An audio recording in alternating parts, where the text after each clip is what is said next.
Blessings in the name of Jesus Christ.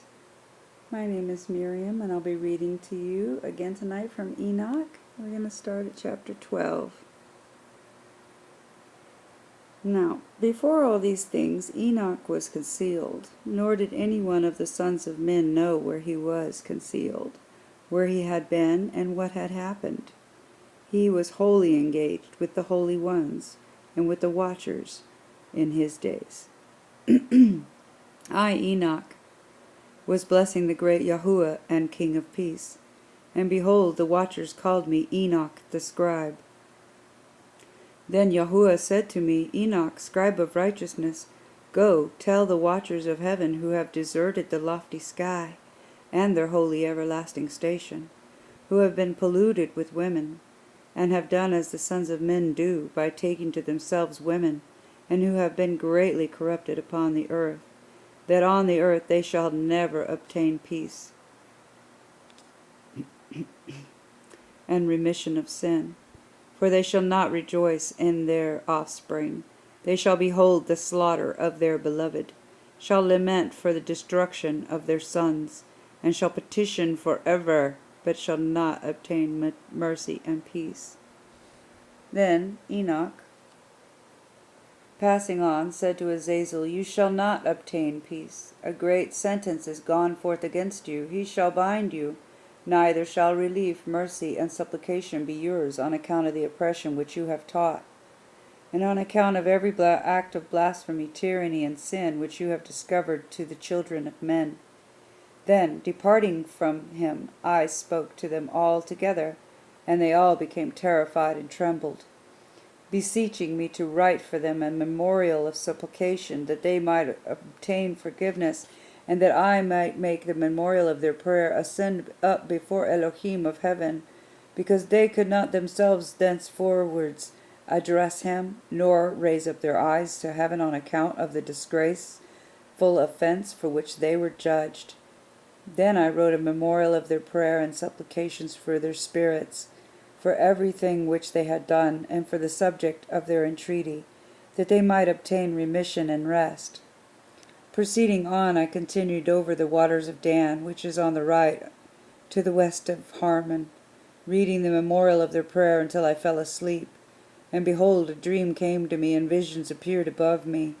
And I fell down and saw a vision of punishment, that I might relate it to the sons of heaven and reprove them. And when I awoke, I went to them, all being collected together, and stood weeping in Ubel-Sedyael, which is situated between Libanos and Senesar, with their faces veiled. I related in their presence all the visions which I had seen, and my dream, and began to utter these words of righteousness, reproving the watchers of heaven.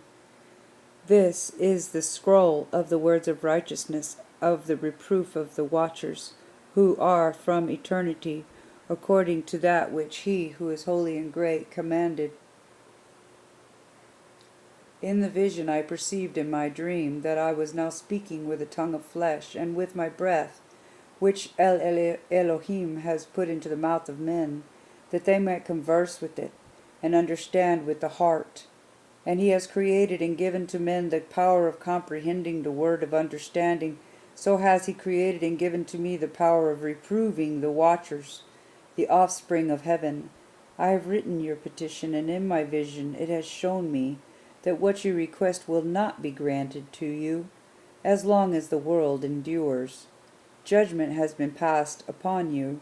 Your request will not be granted to you. From this time forward never shall you ascend into heaven, for he has said that on the earth he will bind you, as long as the world endures. But before these things you shall behold the destruction of your beloved sons. You shall not possess them, but they shall fall before you by the sword. Neither shall you entreat for them, not for yourselves, but you shall weep and supplicate in silence.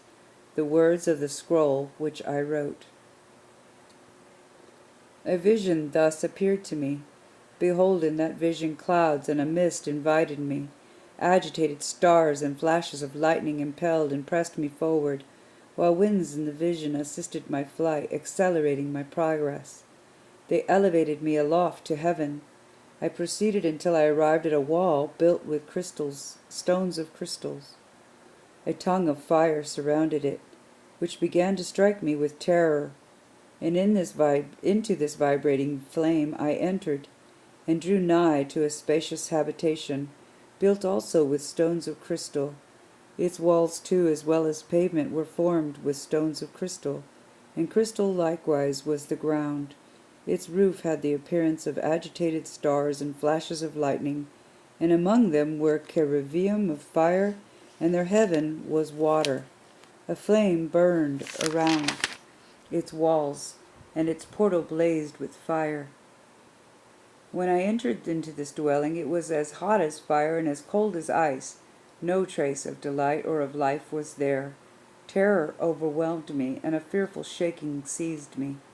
Violently agitated and trembling, I fell upon my face. In the vision I looked, and behold, there was another habitation, more spacious, every entrance to which was open before me, erected in a vibrating flame. So greatly did it excel in all points, in glory and magnificence and in magnitude, that it's impossible to describe to you either the splendor or the extent of it. Its floor was on fire. Above were lightnings and agitated stars, while its roof exhibited a blazing fire. Attentively I surveyed it, and saw that it contained an exalted throne, the appearance of which was like that of frost, while its circumference resembled the orb of the brilliant sun. And there was the voice of the cherubim, and from underneath this mighty throne rivers of flaming fire issued. To look upon it was impossible. One great in glory sat upon it, whose robe was brighter than the sun, and whiter than snow. No angel was capable of penetrating to view the face of him, the glorious and the effulgent, nor could any mortal behold him. A fire was flaming around him. A fire also of great extent continued to rise up before him, so that not one of those who surrounded him was capable of approaching him. Among the myriad of myriads who were before him, to him holy consultation was needless. Yet did not the sanctified who were near him depart from him, either by night or by day, nor were they removed from him. I also was so far advanced with a veil on my face and trembling. Then Yahuwah with his own mouth called me, saying, Approach hither, Enoch, at my holy word.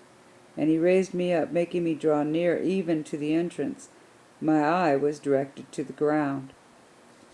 Then addressing me, he spoke and said, Hear, neither be afraid, O righteous Enoch, you scribe of righteousness, approach hither.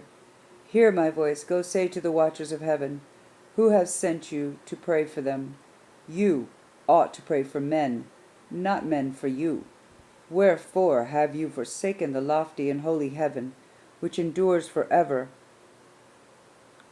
and have lain with women, have defiled yourselves with the daughters of men, have taken to yourselves women, have acted like the sons of earth, and have begotten giants. You, being spiritual, holy, and possessing a life which is eternal, have polluted yourselves with women, have begotten in carnal blood, have lusted in the blood of men, have done as those who are flesh and blood do. These, however, die and perish. Therefore have I given to them women, so that they might cohabit with them, that sons might be born of them, that this might be transacted upon earth. But you, from the beginning, were made spiritual, possessing a life which is eternal, and not subject to death forever. Therefore I made not women for you, because being spiritual your dwelling is in heaven. Now the giants who have been born of the Spirit and of flesh shall be called upon earth evil spirits, and on earth shall be their habitation. Evil spirits shall proceed from their flesh, because they were created from above, and from the holy watchers was their beginning and primary foundation. Evil spirits shall they be upon earth, and the spirits of the wicked shall they be called. The habitation of the spirits of heaven shall be in heaven, but upon earth shall be the habitation of terrestrial spirits who are born on earth. The spirits of the giants are like Nephiliym, which shall oppress, corrupt, fall, content, and bruise upon earth. They shall cause lamentation, no food shall they eat, and they shall be thirsty. They shall be concealed, and shall rise up against the sons of men and against women, for they shall come forth during the days of slaughter and destruction. So, wow. And as to the death of the giants, wheresoever their ruach depart from their bodies, let their flesh, which is perishable, be destroyed before the judgment. Thus shall they perish until the day of the great consummation of the great world. A destruction shall take place of the watchers and of the impious. And now to the watchers who have sent you to pray for them, who in the beginning were in heaven, say, in heaven have you been. Secret things, however, have not been manifested to you. Yet you have known a reprobated mystery, and this you have related to women, in the hardness of your heart. And by that mystery have women and mankind multiplied evils upon the earth. Say to them, never, therefore, shall you obtain peace. Thank you for joining me tonight. Please leave your prayer requests below, and I will continue again. I promise. Yahuwah bless you. Amen.